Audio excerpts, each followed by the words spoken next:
What's going on, everybody? David here with another Dungeons & Dragons 5th edition product review. And in this review, here it is, the highly anticipated Volo's Guide to Monsters. And we're going to look at this book page by page. It is a hardback book. It's by Mike Merles and crew over at Wizards of the Coast. It's 224 pages. You can get this in your game store for a retail price of $49.95.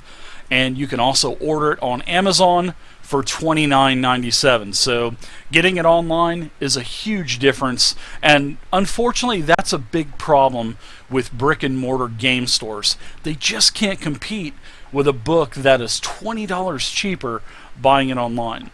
But I like to buy mine at the game store too in Orlando. I like to go to Sci-Fi City, so I usually buy a book and give it away for the stream. So, but I would like to thank Wizards of the Coast for the preview copy, and I will be giving one of these away pretty soon here, maybe for Christmas in my Christmas stream.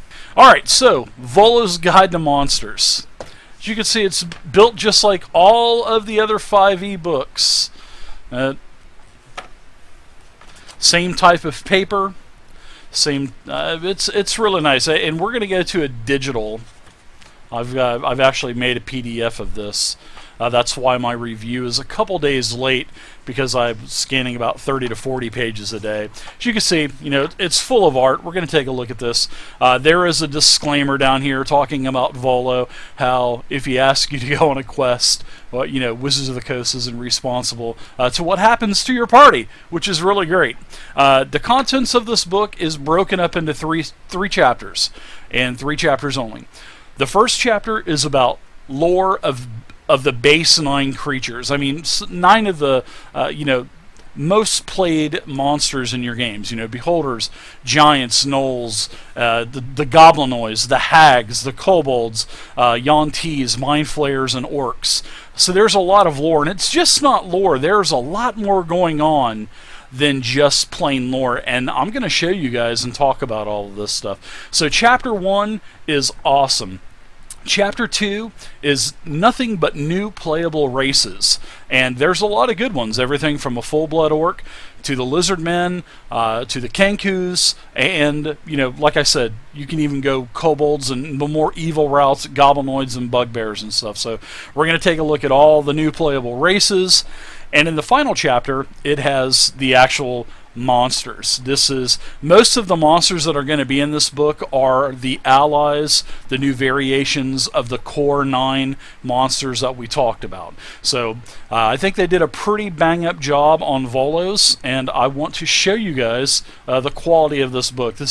I think this book is much better, and it's more well put together as well than the monster manual. And I hope they do more monster manuals in the future, and hopefully they'll follow this format that they did with Volos. So, alright, let's switch over to the digital copy, shall we? Alright, so here we go, guys. Here is Volo's Guide to Monsters. This is a PDF that I made. It took me about 4 days to make it. That's why it's taken my review a little bit longer to get out. So, let's go ahead and start flipping through this, shall we?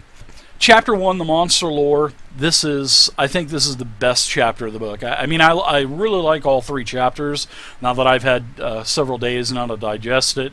And the monster lore it's not your typical lore. I mean, sure, there's lore of the monsters, but it talks about, all kinds of different variants and versions of the different main monsters that we talked about. The beholders, the giants, the gnolls, the goblinoids, the hags, the kobolds, mind flayers, orcs, yontees.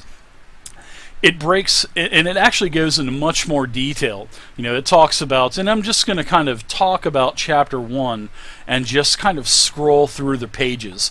And you'll notice that, just like every other D&D 5e book, there's plenty of beautiful art. And there's actually a lot of new art in here as well. And like I was saying, it talks about different variants. As you can see here, it talks about death tyrants. Actually, my favorite beholder. It talks about hives, the beholder kin. Now, here's one great thing about Volos. You can actually see that there's a lot of tables here. And this is the physical characteristics. And this is not only for the beholders, but for every section as well for the primary monsters that we're talking about, that Volo talks about in his monster guide. So, you could see what kind of body diameter, how wide this thing is, the skin color, the texture of the skin, everything from eye color to stalk color to the stalk shape. I mean, it goes into grave detail, Volo's does. And I really like that. And you can even, if you play virtually, Fantasy Grounds has a license with Wizards of the Coast, and you can actually get Volos for Fantasy Grounds. And the great thing about Fantasy Grounds is it takes all of these characteristics, naming the beholder for you, creating one of each beholder from a tyrant to the kin to everything, and it'll literally, one click of a button, it'll generate this entire physical characteristic for you. So it'll do 1, 2, 3, 4, 5, 6, 7, 8, 9, 10, 11, 12 rolls at one time and come up with the physical characteristics of your beholder. Pretty cool. So if you don't play virtually, then it's not for you. Or maybe it would be for you, and it would save you a lot of time as like a GM tool. I know a lot of people use Fantasy Grounds for a DM tool that they use outside of the game to create encounters, generate their CR values for XP, etc., etc. So definitely check out the Fantasy Grounds version of Volo's guide. It is amazing what Doug and the guys actually did.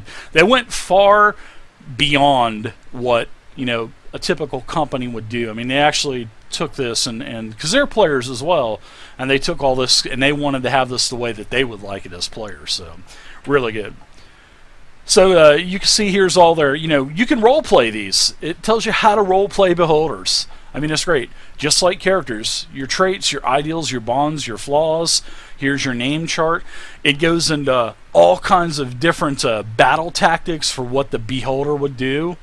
And, I'm kind of going over the beholder, but every other monster after the beholder basically follows the same format. So it goes into battle tactics. It talks about different variant abilities. It goes into what the beholders do outside of combat. Then here's all the different variant abilities and stuff, all kinds of different rays that you can add in for their highs, whatever is not on the actual monster template in Chapter 3. It talks about all of the different layers of these creatures, whether they're war camps, if they're temples, whatever. Just about, I won't say every, but I know the giants don't have a map. You'll see that here's a beholder layer. Really beautiful map. And you can print this out, or you can use it digitally, or you'll get one the full size in Fantasy Grounds. And it also has all of the content, what you would probably see inside of this chamber or inside of this beholder layer.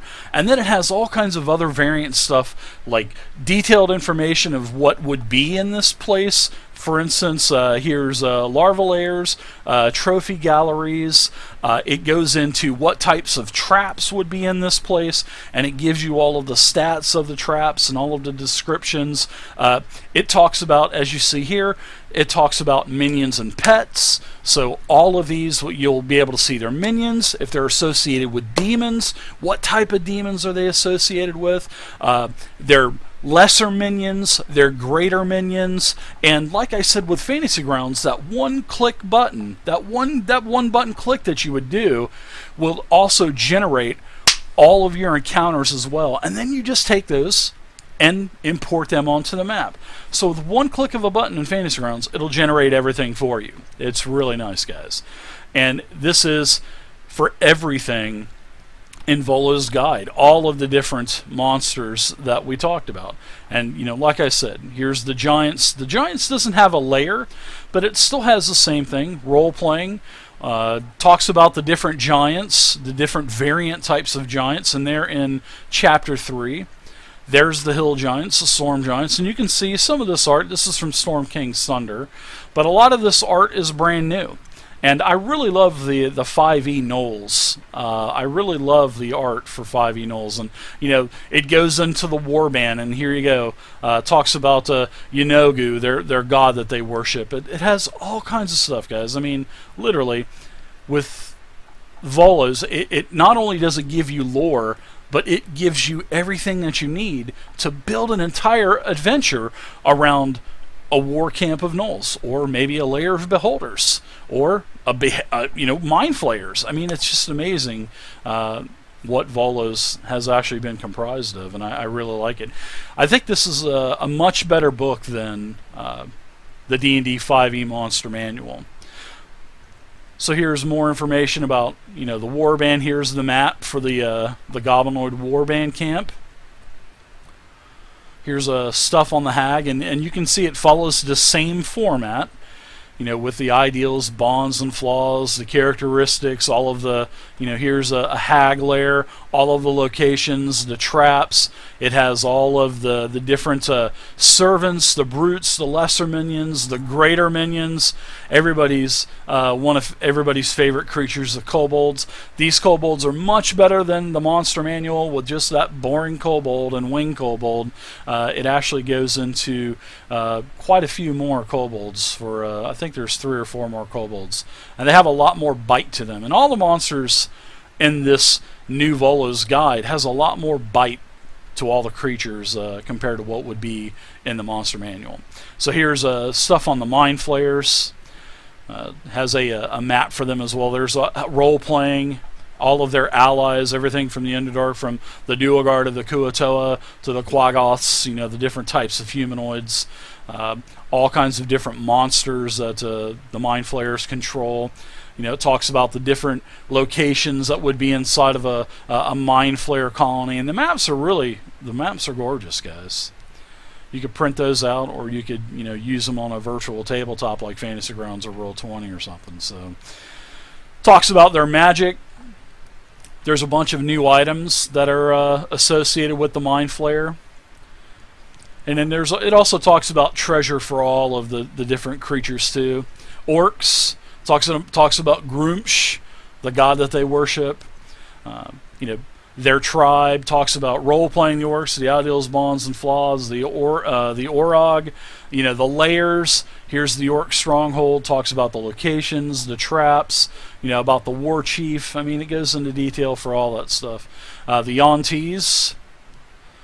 Quite a few Yontees in Chapter 3, and it talks about their allies like the merfolk and seeths and other creatures like that.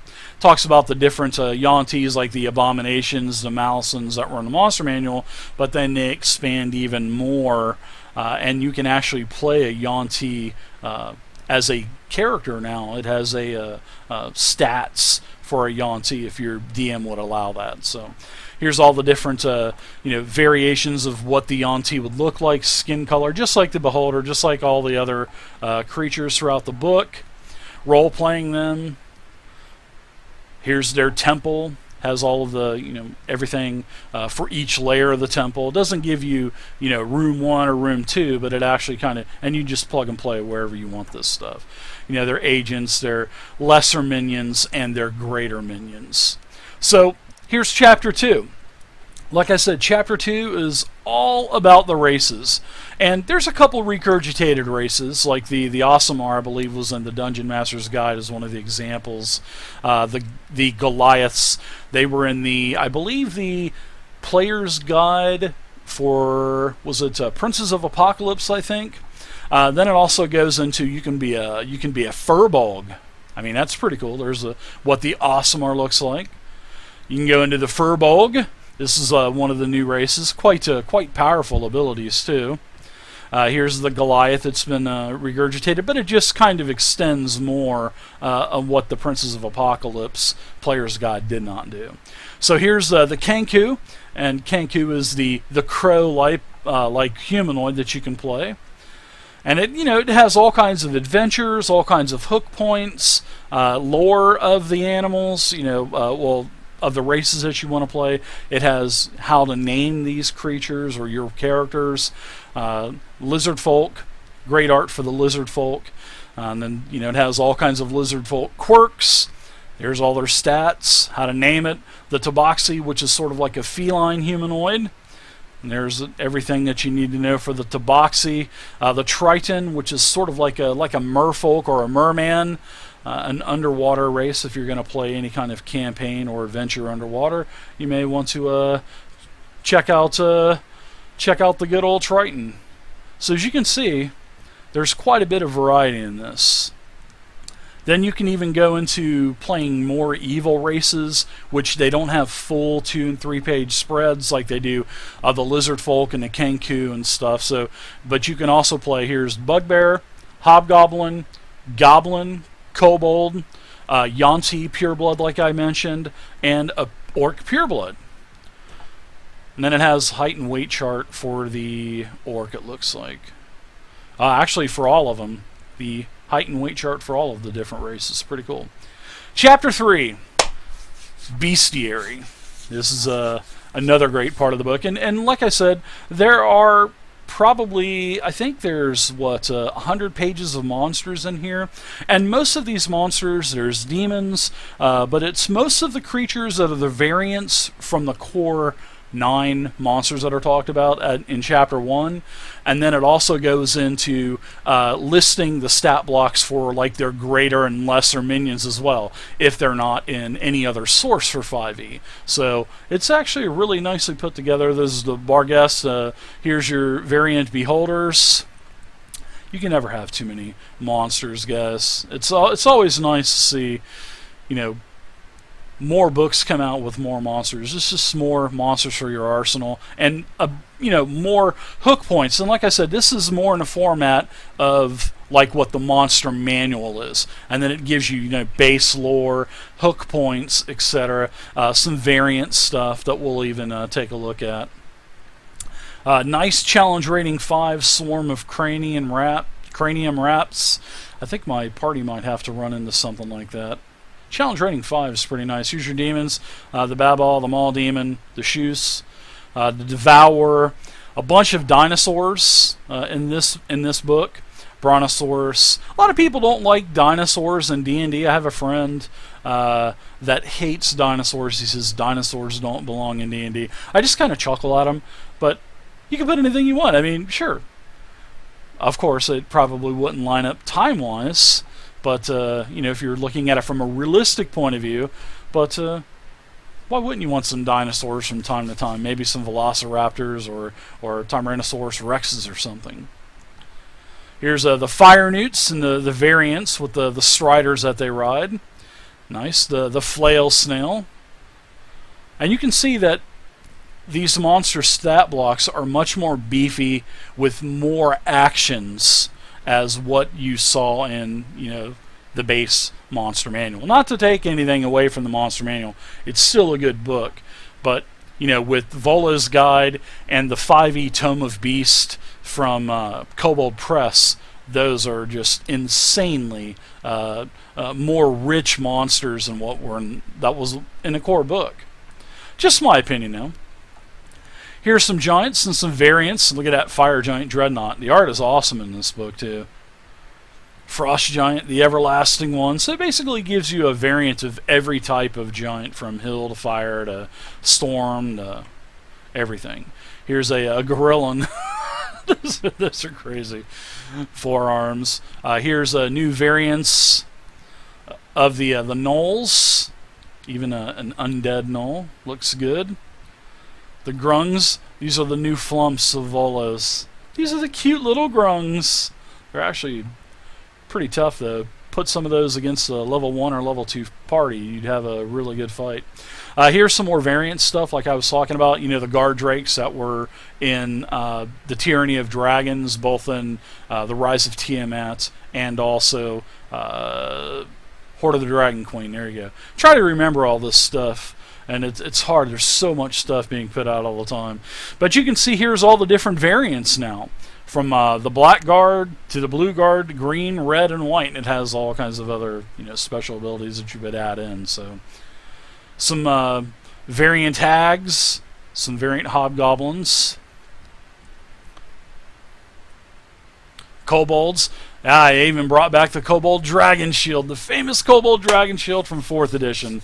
That was actually one of my favorite creatures from 4th edition. They were just really strong in 4e. I liked them. It's good to see them pull them over to 5e too. Here's a kobold inventor. Look at all the actions that this guy has. Anything from a rot grub pot to scorpions on a stick. Yeah, this is pretty cool. I can't wait to pull out a kobold inventor in one of my games. Here's the kobold scale sorcerer, the Korrid, the mean lock. Here's the mind flayer variants, the elder brain. All kinds of legendary actions. And also in chapter 1 it also talks about, you know, the layers and the different actions that would be in these layers. The Morkoth, the Ogis, the Nilbogs, and here's some more orcs. The orcs are actually really nice too. Challenge rating 4, 2. Tanaruk. The Quicklings and Redcaps were pretty big in 4E. And you can see that these are pretty much all of the allies, the greater minions, the lesser minions that basically came out of chapter 1, which is really nice. The Woodwood, how cute. Who wouldn't want one of those following them around? The Varts, the Yontis. Lots of variants for the Yonti, actually. And there's actually quite a few in the monster manual, so I think there's about 10 or 12 Yontis now. Now the appendices, they have the first one has a sorted beast, and there's some variants as well. So you want to pay attention, especially you can do for the actually listed a base cow, but you can upgrade it to an ox, and then it has other features that you would add in if you want to, you know, play a stench cow. It has a stench skill. Pretty cool. A swarm of rot grubs. And the Appendices B, this is a massive improvement from the monster manual with the non-player characters from the first book. These are much more meaty. There's a lot more variety to them, and they're more structured towards archetypes now. And you'll see, you know, here's the arch druid, the archer, a bard, a blackguard, a champion, a conjurer, and you can see that, you know, these all have mostly have magic, all kinds of features, really nice reactions, actions, and I like that. I like creatures with not only just an action, but maybe reactions or some other class features. You know, for example, like stench from the cow. And you can mix and match any of these. You can take anything. You can take something. You can take that stench and add it on this Kraken war priest if you want to. You can do anything you want. You know, you're the DM. Here's an adept martial artist, a master thief, a necromancer wizard. Very nice. Swashbuckler.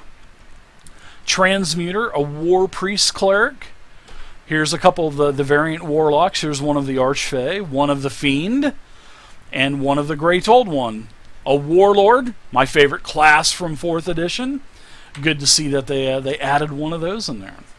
And then it goes into breaking down the different types of, are they aberrations, fiends, monsters, and it tells you the page. And then it goes by challenge rating, and then by environment as well. Pretty nice, guys. I really like the new Volo's Guide to Monsters. I think Chapter 1 is beautiful. I think with all of the different layers and how it talks about the layers, how it talks about how to role-play these creatures, all of the physical characteristics and all the tables, and then taking it one step further, you can get that for Fantasy Grounds, and with the click of one button, you can go ahead and generate an entire story. I love the races in Chapter 2. There is a massive amount of variety, both, you know, more traditional types of races. Well, not really traditional, but I would say not so traditional, but with also some evil influence as well, like the kobold, the goblinoids, the bugbears, etc., the Yonti. So I just think that Volo's Guide to Monsters is a great pickup. If you're a DM, I really suggest you getting it. Like I said, it's 224 pages long, and it is actually by Wizards of the Coast. It was not contracted out. It was not done by any other company. It was done by Mike Merle's and Clue. You can get this, like I said, in your local game store for $49.95, or you can get it on Amazon for $29.97 or something like that. So Guys, I hope you enjoyed the review. Please let me know what you guys think of Volo's Guide to Monsters down in the comments section below. And until next time, happy gaming.